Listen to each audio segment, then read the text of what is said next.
Hi and welcome to my channel. I'm Helen Hughes and I am your go-to person for all things fun during swimming lessons. So I have a little bit of a treat for you if you are a newbie swimming teacher. This is going to be the video for you.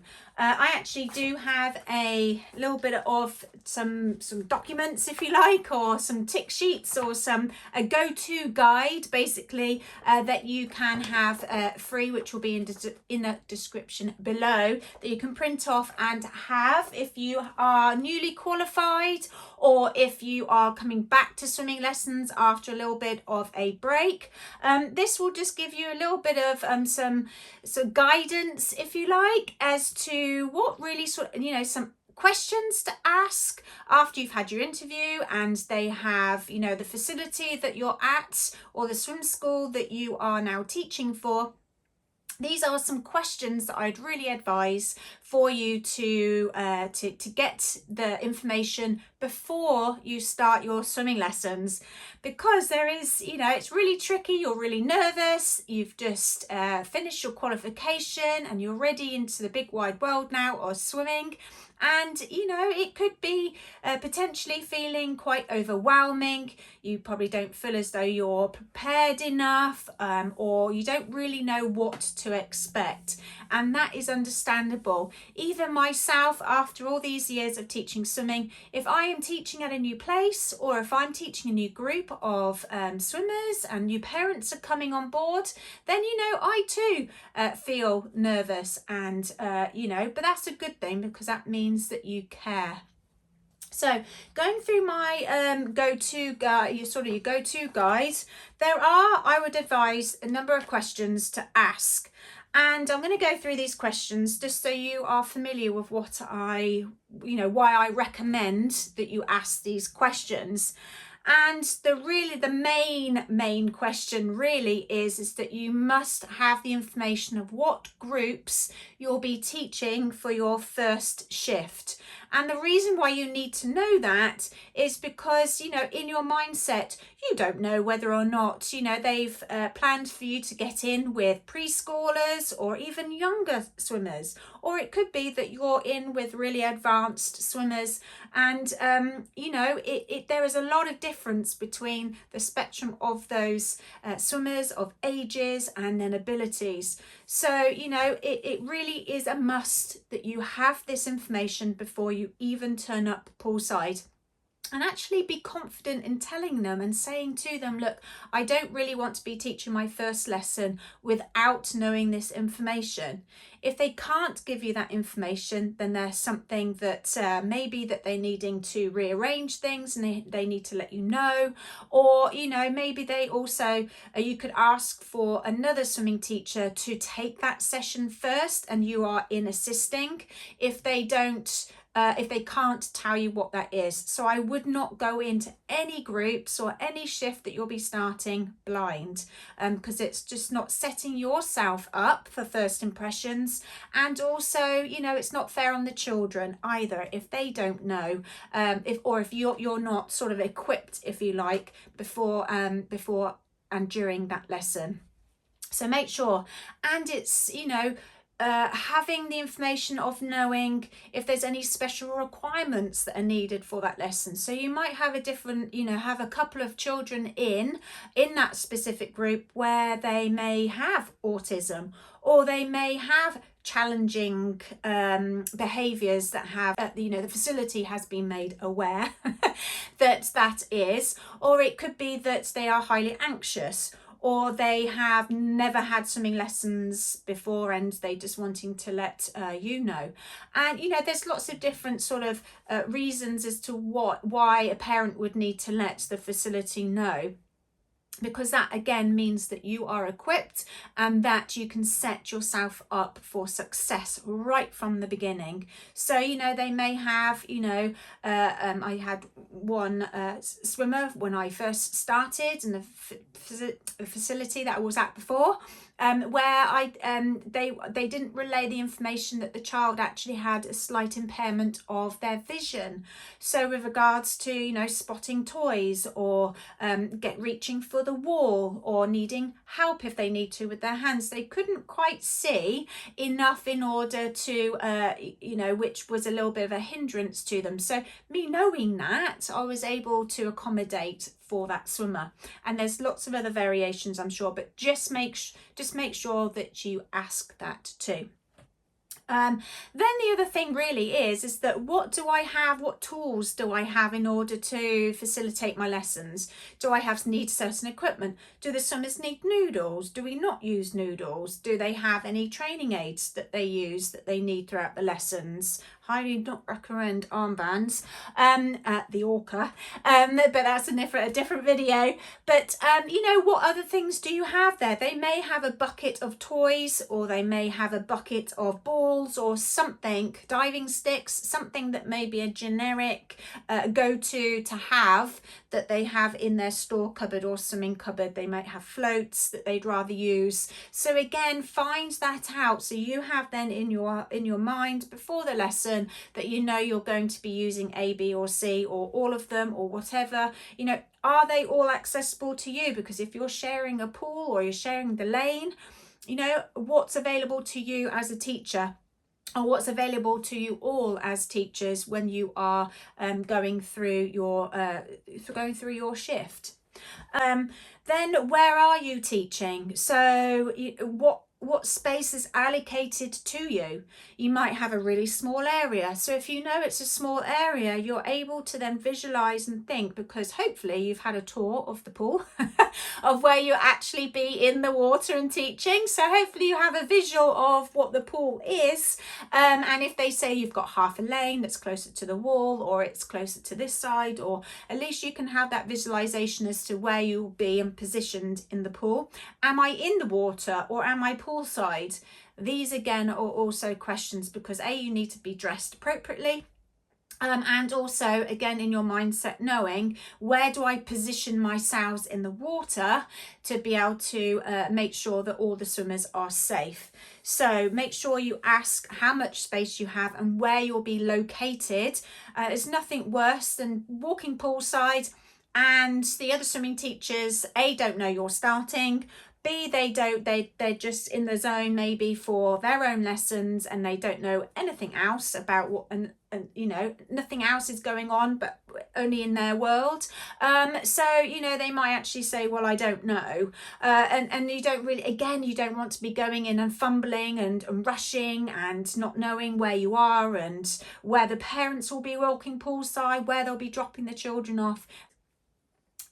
The next question that I would recommend is, are you getting breaks through your shift, or is it you're there for a period of time of where you don't really need to have, you know, maybe you're doing a 3 or 4 hour shift, where in that case that you have a break, then after that you're not doing like a full day, for instance.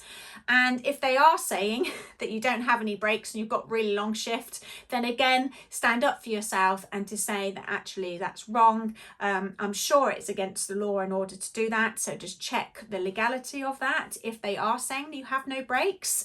And that leads on to that if you need a bathroom break, or if you need to pop to the toilet, you know, you are in the water and you are sipping water, so you know at some point you will need to go to the bathroom. So what are the logistics of that if you do need to just pop to the toilet quickly? Can the lifeguards stand right behind where your swimmers are ready, so you can just quickly pop and come back? So just have a thought about that as well, because that's really important to know. Because if you know you're doing a 4 hour shift and you've got 8 lessons, are you okay with doing 8 lessons straight without any break whatsoever? Because once your lessons start going, you're going to have one in after the other. And what I do recommend, I've got some tips for you to go through as well, but that will be on a different video, so look out for that. Give yourself a couple of minutes before the next lesson. If you know that you're going to be doing, say for instance, that example of the 8 lessons in one go. Also ask who is going to be available. Is there going to be anybody that's available during my first shift or during my first week of shifts, of where if I do have any questions that pop up, or if there's anything on Poolside that I'm needing and I can't access it, who do I ask?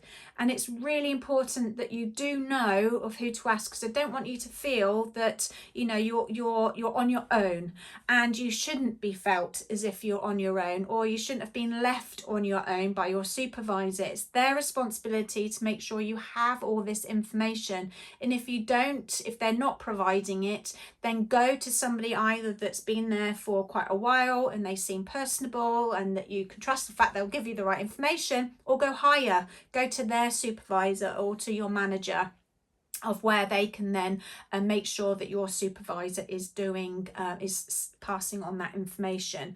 So who is available for you to ask questions? It may be that the parents need answers for something, and rather than saying, oh, I don't know, then you can then respond, because that, you know, makes you look professional, profiling you, the parents as well. So it's really, again, setting you up for success right from the get-go.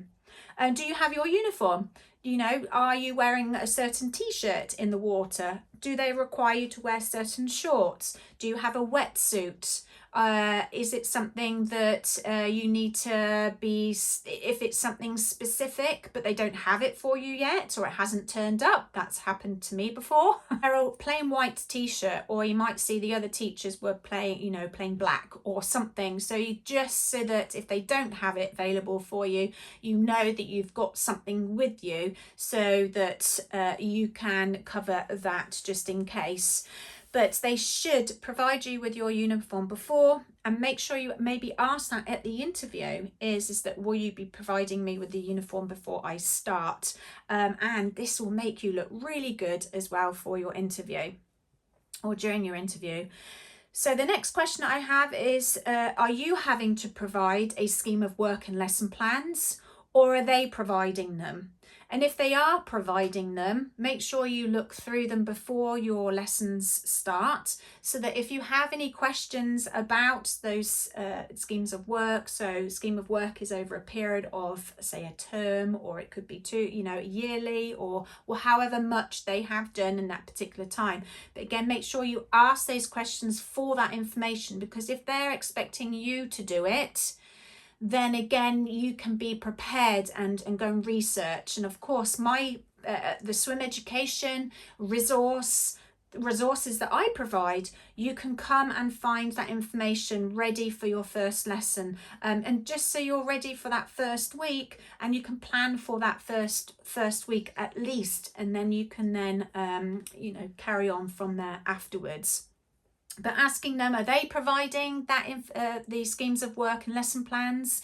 And if there is something specific, they might actually be on a specific matrix that they're working on. So it could be that they are on week 3, and to ensure that all swimming teachers are reading from the same song sheet, is that you're all doing certain things for certain stages and levels for that particular week, and then it's up to you of how we actually perform within that lesson. So as long as those main goals and aims are achieved during that week, then it's up to you how you design your lesson accordingly to get those swimmers engaged and wanting to work through their skill sets. So it's a really important thing to ask them as well. And also, does your supervisor or whoever's your upline, do they provide the information of their certain stages or levels, wherever you are in the world of what you call it? Are they providing you that list? So every stage or level will have an outcome if you are working with a national governing body or a specific training program that you are using, or framework. Then you will have a list of all the outcomes that is asked of the swimmers to complete. So do you have that list? Do you have to go find that, or will they give that to you?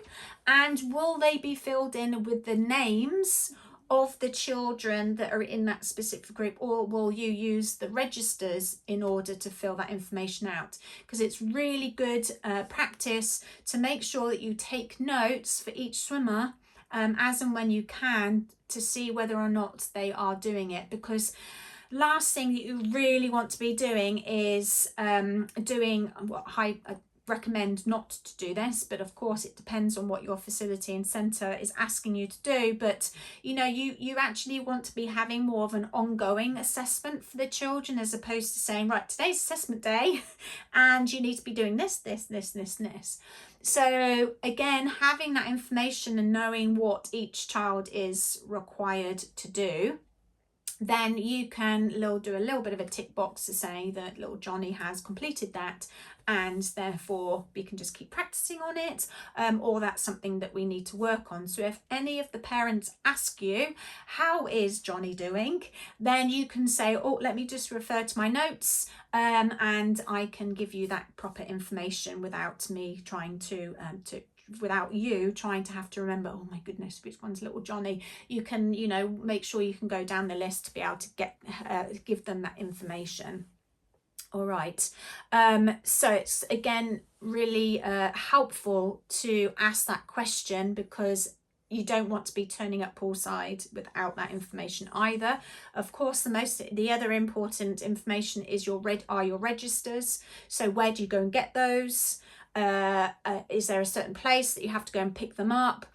So for instance, for when my team of teachers, I'd have a specific place in the office of where they would go and pick up their registers or their information that they would need to keep.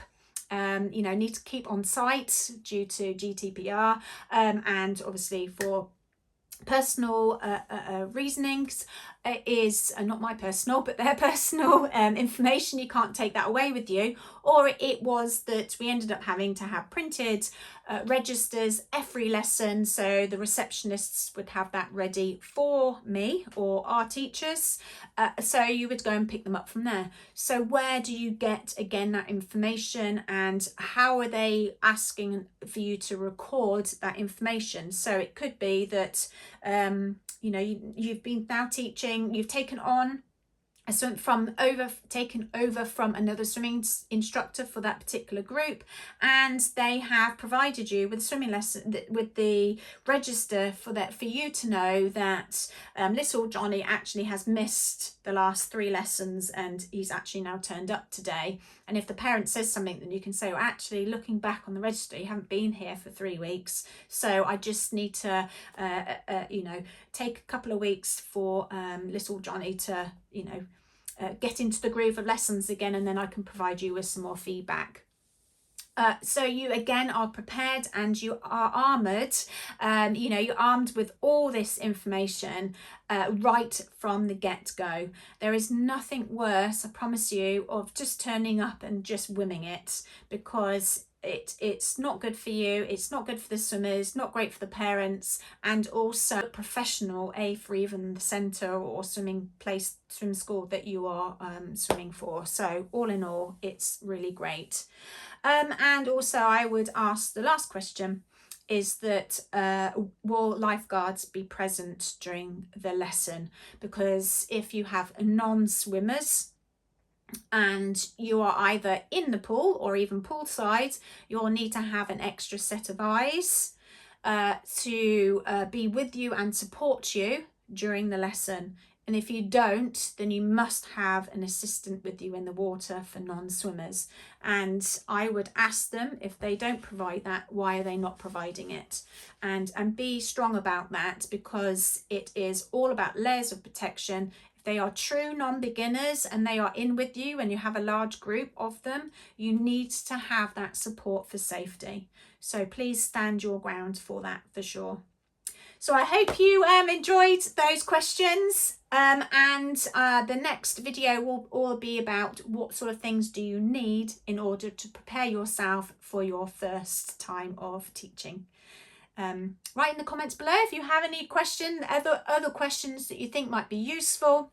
You may be watching this and you have been a swimming teacher for a while and you're thinking, oh, actually that type of information would be really useful for somebody that has just started out again.